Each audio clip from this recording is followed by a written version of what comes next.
serviteur reconnaissant. Et pour être un serviteur reconnaissant, il doit, matin et soir, à chaque instant, se souvenir des grâces que Dieu lui a accordées. Il doit se remémorer des grâces divines et il doit exprimer cela par sa langue.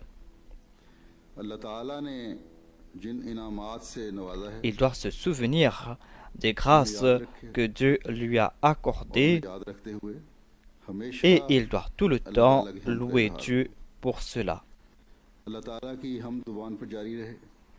Il doit tout le temps exprimer les louanges de Dieu. Il ne doit pas exprimer cela par la bouche uniquement. Le croyant exprime ses louanges par chaque membre de son corps. Il exprime cela par chacun de ses mouvements.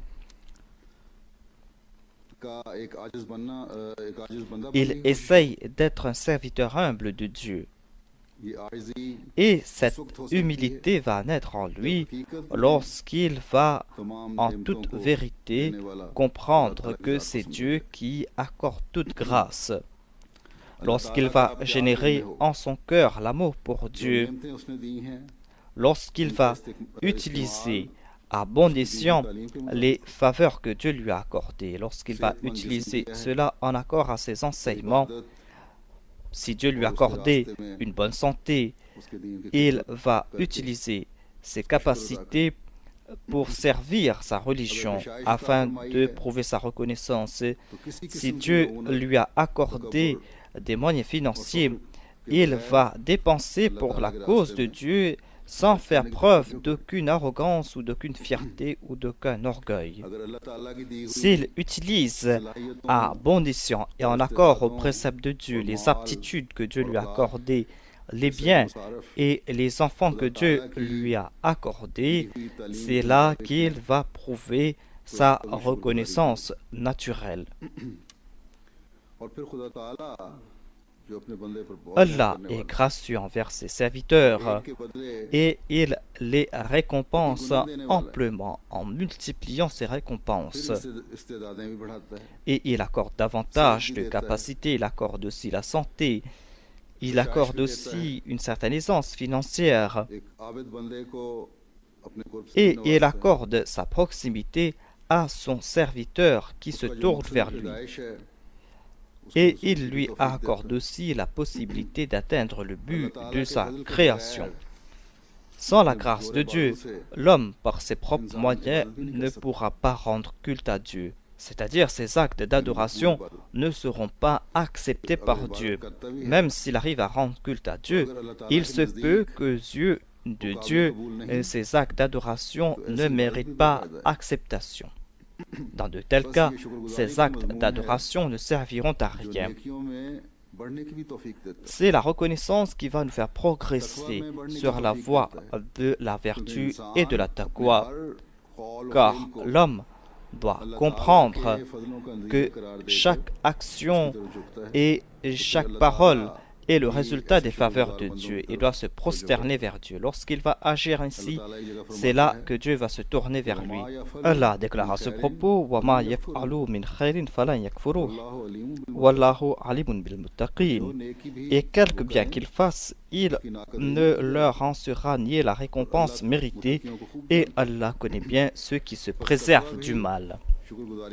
La taqwa va grandir grâce à la reconnaissance, car la reconnaissance est une forme de vertu et on aura aussi l'occasion pour accomplir de bonnes œuvres en attribuant toutes les grâces que nous avons reçues à Dieu.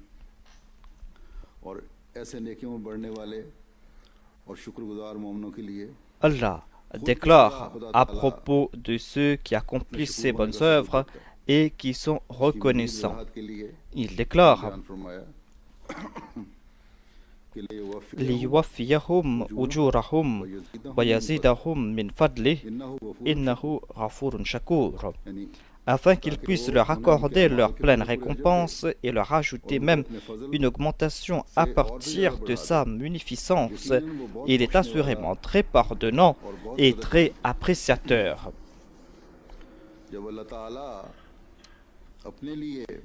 Lorsqu'Allah utilise le terme shukr pour sa personne, cela ne veut pas dire qu'il fait preuve d'humilité et de reconnaissance. Cela veut tout simplement dire qu'il est très appréciateur en raison du fait qu'il est tout-puissant. Cela veut tout simplement dire que la reconnaissance, la gratitude et les efforts de ses serviteurs lui plaisent et les actions accomplis pour sa cause, ces actes de vertu vont attirer les grâces divines. C'est pour cette raison que Dieu a utilisé le terme Ghafour avec le terme Shukur, c'est-à-dire qu'il est très pardonnant et il est aussi appréciateur.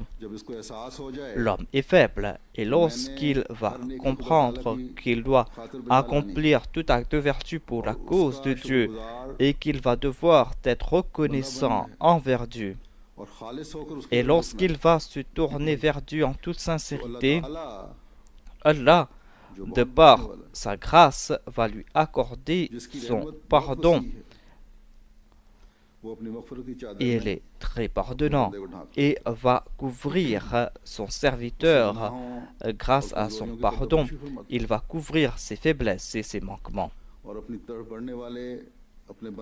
Et il va apprécier chaque pas que son serviteur va faire dans sa direction.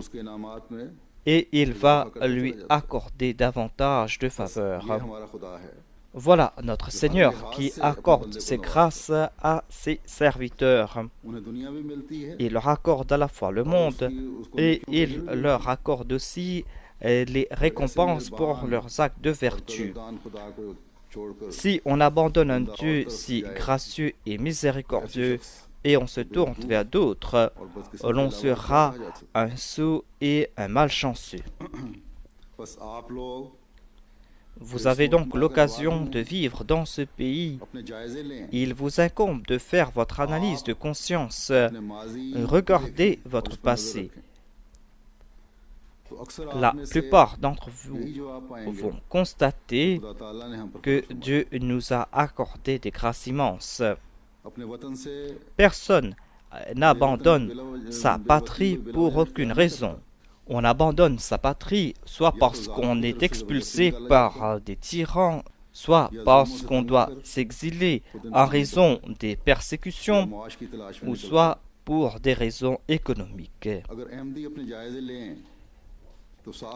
Si les Ahmadis analysent leur situation, ils vont comprendre qu'il se peut que la première situation ne s'applique pas à eux complètement, mais les deux situations suivantes s'appliquent à eux, c'est-à-dire qu'ils ont été opprimés et ils sont sortis de leur patrie pour avoir cette tranquillité d'esprit et cette meilleure situation économique.